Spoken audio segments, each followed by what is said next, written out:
¿Qué tal a todos? Bienvenidos a esta exploración visual. Hoy vamos a meternos de lleno en un tema súper fascinante que, literalmente, tenemos frente a las narices todos los días, pero que rara vez entendemos a fondo. Vamos a desmenuzar la ciencia detrás de las manchas de la piel, enfocándonos específicamente en los tumores melanocíticos y pigmentados. Vamos a revisar los datos médicos para entender cómo estas marcas, que van desde un puntito minúsculo hasta una lesión súper profunda, se comportan y evolucionan. Para arrancar, quiero que te hagas una pregunta clínica muy básica. ¿Qué separa exactamente a una simple peca de un riesgo quirúrgico real? Digo, todos tenemos por ahí alguna manchita, un lunar, pero lo que realmente importa es lo que está pasando debajo de la superficie. En esta explicación vamos a decodificar qué buscar, cómo están estructuradas estas lesiones y, lo más importante, cuándo la ciencia médica dice, bueno, es momento de intervenir. Nuestra hoja de ruta de hoy es muy sencilla. Primero veremos el origen, luego las manchas superficiales, pasaremos a los nevus congénitos, después los adquiridos, el famoso nevus de Ota, y cerraremos con los protocolos de tratamiento. Número 1. El origen. Vamos a entender de dónde sale todo esto. El protagonista absoluto de esta historia es el melanocito. Imagínate a los melanocitos como si fueran unas pequeñas fábricas de tinta dentro de tu piel. Son células que pueden vivir en la capa más externa, que es la epidermis, o más abajo, en la dermis. El punto clave que quiero que te lleves aquí es que el lugar exacto y la profundidad de esta fábrica de tinta es lo que va a dictar por completo el tipo de mancha que va a aparecer. Pasamos a la sección 2, las manchas superficiales, o sea, las que vemos más a menudo. Si comparamos las cefélides, que bueno, son las pecas de toda la vida, con el léntigo solar o manchas por el sol, la verdad es que el veredicto médico es súper tranquilizador. Ambas son simplemente máculas epidérmicas, es decir, manchitas planas ahí en la superficie. Normalmente son de color pardo o negro y tienen algo muy curioso, se oscurecen en cuanto te da el sol. Sí, pueden crecer un poquito con los años, pero lo más importante es que son completamente inofensivas. Cero riesgo de que se vuelvan malignas. Bien, sección 3. Los nevus congénitos, que básicamente son los lunares de nacimiento. A ver, en general no son tan comunes, pero a veces toman unas formas loquísimas, como el famoso nevus en beso. Es un caso médico súper raro donde el lunar está literal dividido, afectando al mismo tiempo el párpado de arriba y el de abajo. Entonces, cuando cierras el ojo, pareciera que los párpados se están besando. Y un dato súper loco de estos nevus es que a nivel histológico es muy común que tengan un montón de pelitos asomándose por ahí.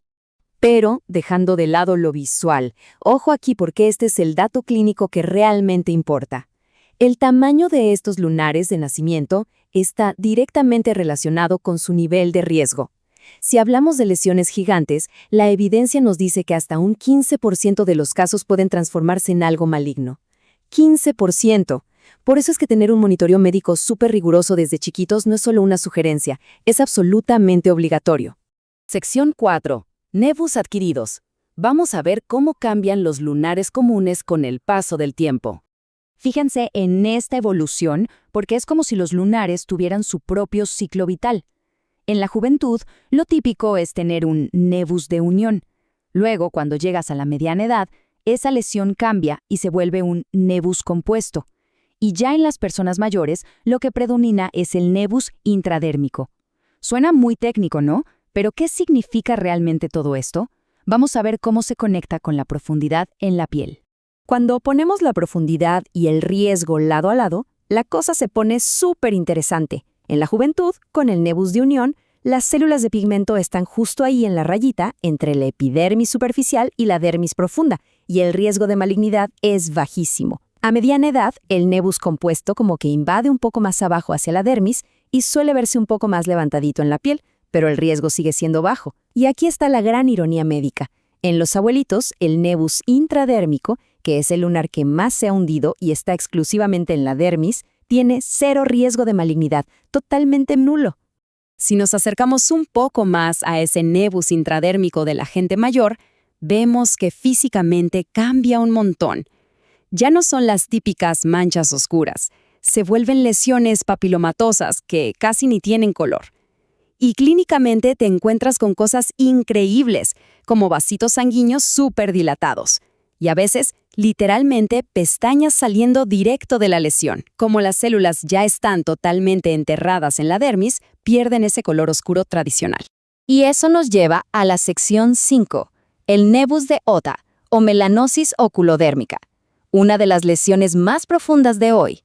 El impacto visual de esto es fuertísimo. No es la clásica manchita marrón. El nevus de Ota tiene una pigmentación difusa súper particular con un tono más bien azulado o gris.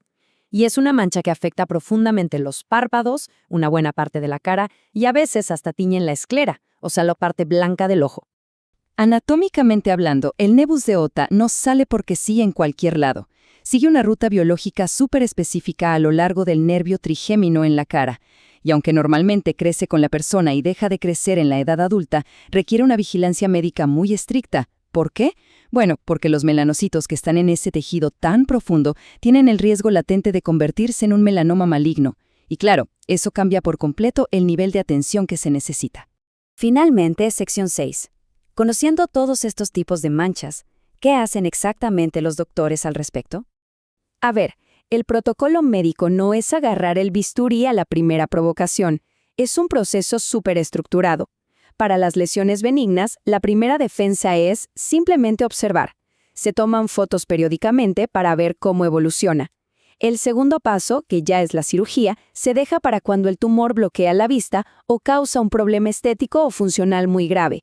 Pero ojo, el tercer punto es la regla de oro. Si hay la más mínima sospecha de malignidad, es absolutamente obligatorio quitarlo por completo para asegurar que no quede nada de la enfermedad. Entonces, ¿cómo sabemos cuándo pasar de solo mirar a tener que operar? Pues buscando las famosas banderas rojas. La literatura médica hace mucho énfasis en esto.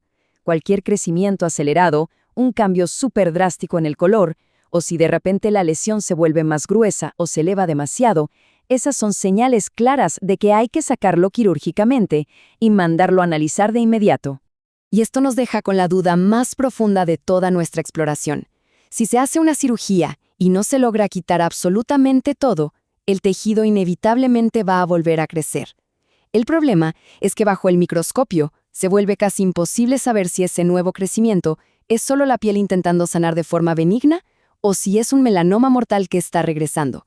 Es un recordatorio brutal de que entender estas lesiones no es solo un tema de estética, es un juego de márgenes milimétricos que literalmente salva vidas. Así que la próxima vez que te veas una manchita, piénsalo, ¿es solo una marca inofensiva en la superficie?